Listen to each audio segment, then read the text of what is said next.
What if one of the most powerful men in the world lost everything? Not in war, not in an election, but because of a break-in. Richard Nixon was a president at the height of his power. Loved by many, feared by more. He had just won re-election in one of the biggest landslides in U.S. history. But within 2 years, he was forced to resign in shame. How did this happen? How did a simple burglary unravel the presidency of a man who once seemed unstoppable? In this video, we'll break it all down.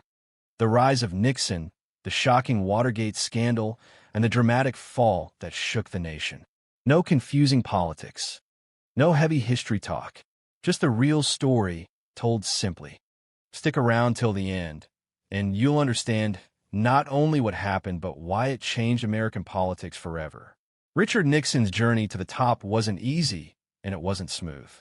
He came from a modest background in California. His family didn't have much, and life was hard. But Nixon was smart, driven, and deeply ambitious. He studied law, served in World War II, and entered politics shortly after. By 1947, he was already a congressman. He made a name for himself fighting against communism during the Cold War. His tough stance made headlines, and soon he was rising fast. In 1953, Dwight D. Eisenhower picked him as vice president. Nixon was just 40 years old, but fame came with enemies. In 1960, Nixon ran for president against a young, charming senator, John F. Kennedy. The race was tight, but Nixon lost. It was a painful blow. Then, in 1962, he lost again, this time running for governor of California. He was so bitter, he told reporters they wouldn't have Nixon to kick around anymore. It looked like his political career was over. But Nixon didn't give up. He waited, watched, and planned his comeback. In 1968, the country was in chaos. The Vietnam War, civil rights protests, and assassinations had shaken America. People wanted order. Nixon promised to restore it. He won. As president, Nixon was confident and strategic. He improved relations with China and the Soviet Union. He worked to end the Vietnam War. Many saw him as a skilled leader. By 1972, he was re-elected in a historic landslide.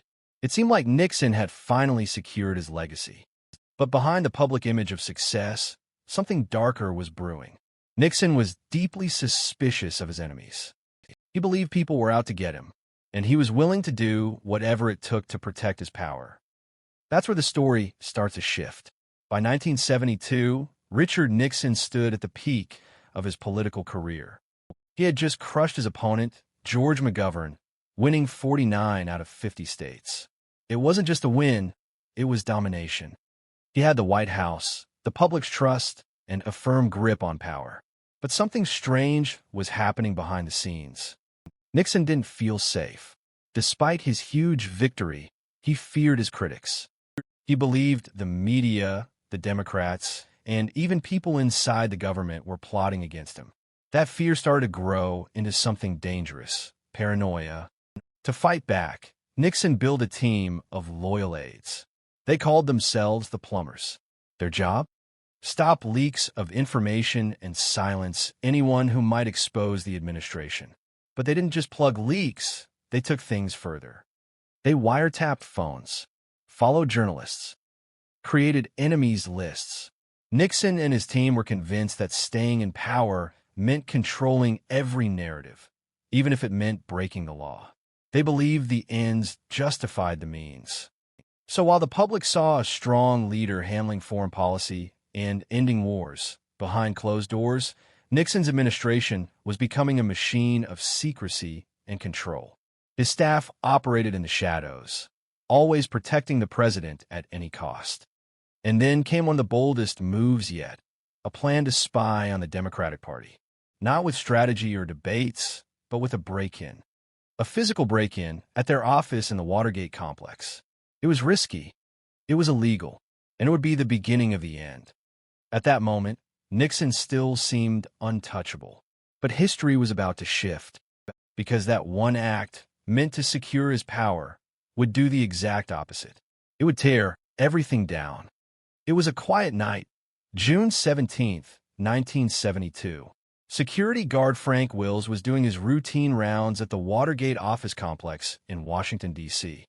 Everything seemed normal until he noticed tape over a door lock. Suspicious, he called the police. What they found changed history. Inside the building, 5 men were caught red-handed. They had broken into the headquarters of the Democratic National Committee. At first, it sounded like a small-time crime. A burglary. Nothing major. But the details didn't add up. The burglars weren't ordinary thieves. They had expensive cameras, wiretapping equipment, and stacks of cash. Even stranger, some of them had ties to the CIA and Nixon's re-election campaign. Still, the White House denied everything. A press secretary even joked, "This is a third-rate burglary." The media moved on. For a while, it seemed like the story would disappear. But it didn't. Slowly, reporters started connecting the dots. The break-in wasn't just a one-time mistake. It was part of a larger operation. A secret mission to spy on political opponents, gather damaging information, and protect Nixon's power at all costs. And it wasn't just the break-in. There were plans to bug phones, steal documents, and follow opponents. The goal? Control the outcome of the 1972 election by any means necessary. The Watergate break-in was the thread that, once pulled, began to unravel everything. Nixon didn't order the break-in directly, but the people who did were working for him. And the choices he made after, how he responded, what he tried to hide, would matter even more. The question now wasn't just who did it. It became, how far would Nixon go to cover it up? That's where things got even darker. Right after the break-in, Nixon had a choice. Come clean or cover it up. He chose to cover up. At first, it seemed easy. The public wasn't paying much attention. Nixon had just won re-election in a landslide. Most people didn't believe he'd be involved in something like this. And that's exactly what he counted on. Behind the scenes, Nixon and his top aides moved quickly. They told the FBI to back off. They raised secret money to pay the burglars to stay silent. They made sure witnesses kept their mouths shut, and they destroyed evidence. They weren't just hiding the crime. They were using the power of the presidency to stop the truth from coming out. Nixon's team lied to investigators, lied to the press, lied to the American people, and for a while it worked. The story stayed quiet. The burglars went to jail, but no one connected it to the White House. At least, not yet. But the deeper the cover-up went, the more dangerous it became. Nixon recorded many of his conversations in the Oval Office. He believed the tapes would help him write a memoir one day. But those tapes also recorded everything about the cover-up. Every order, every lie. He didn't know it yet, but he was building the evidence that would destroy him.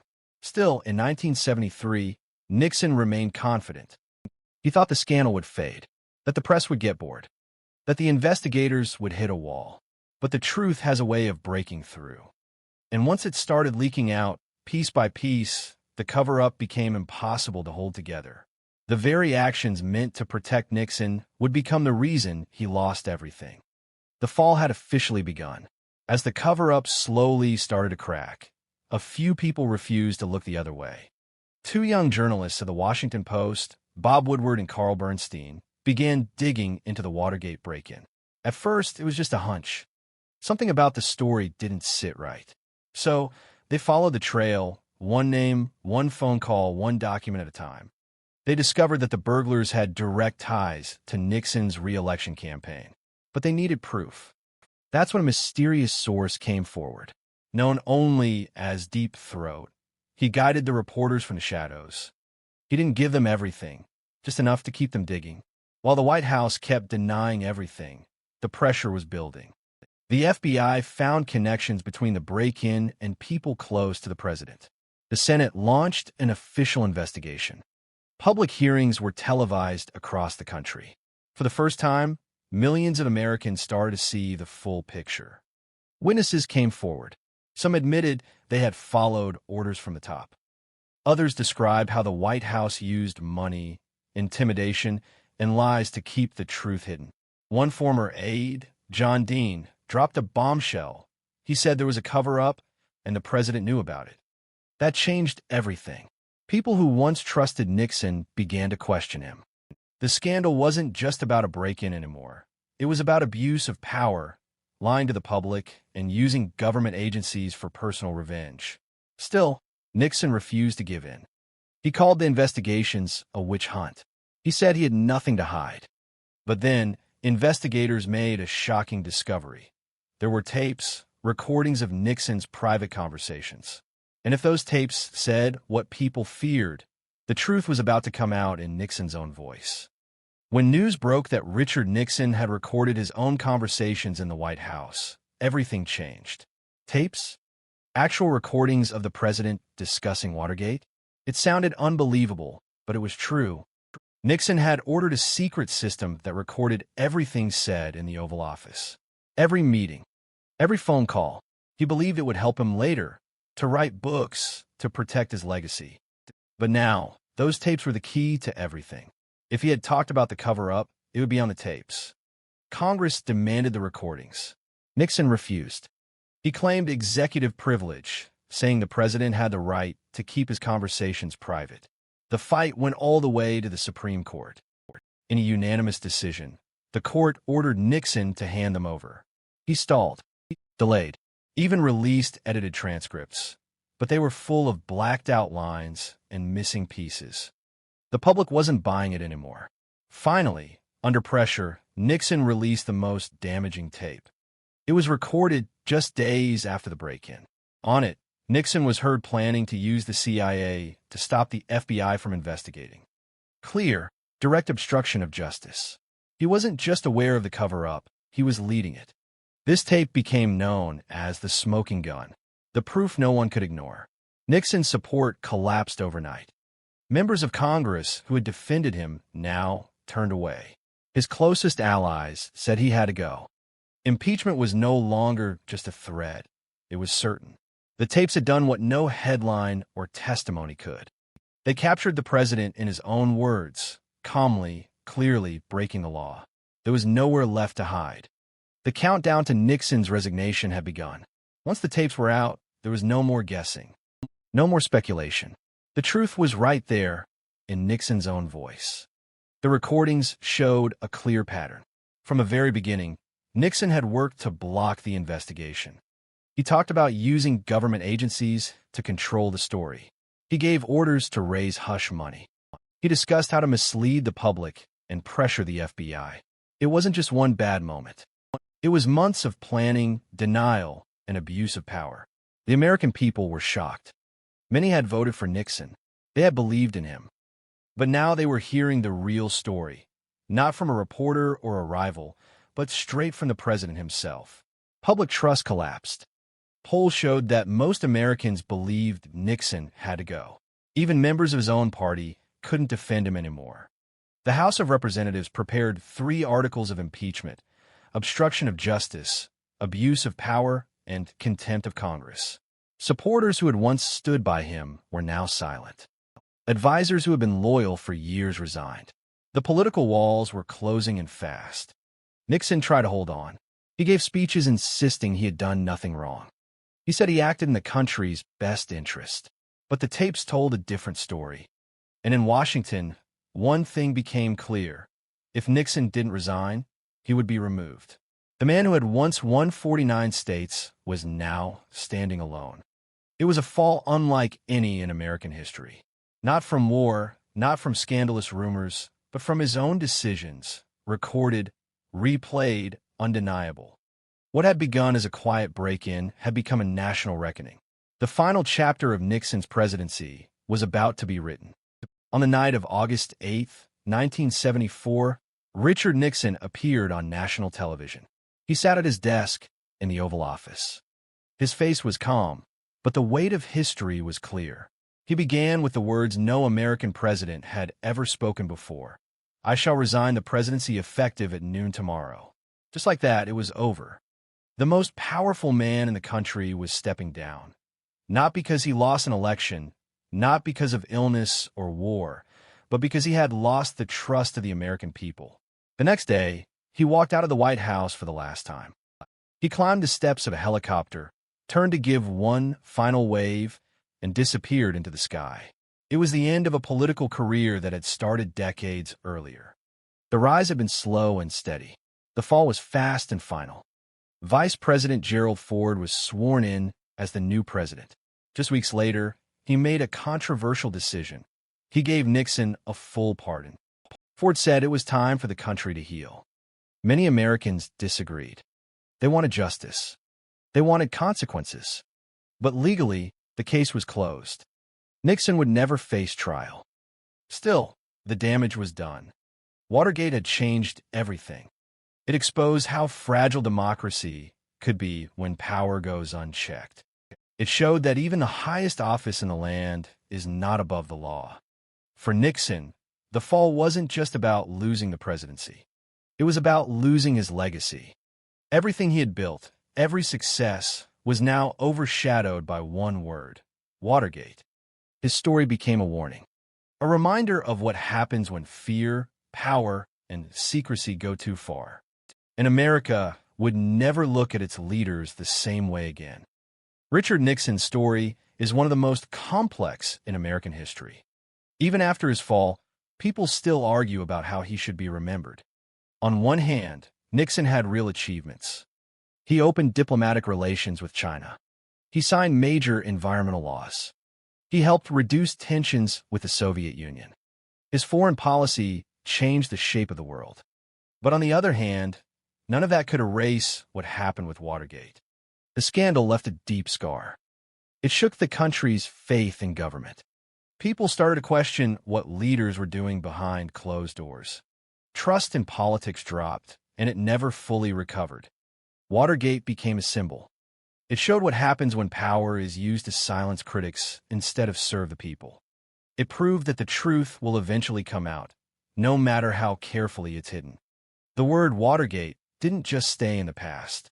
It became part of the language.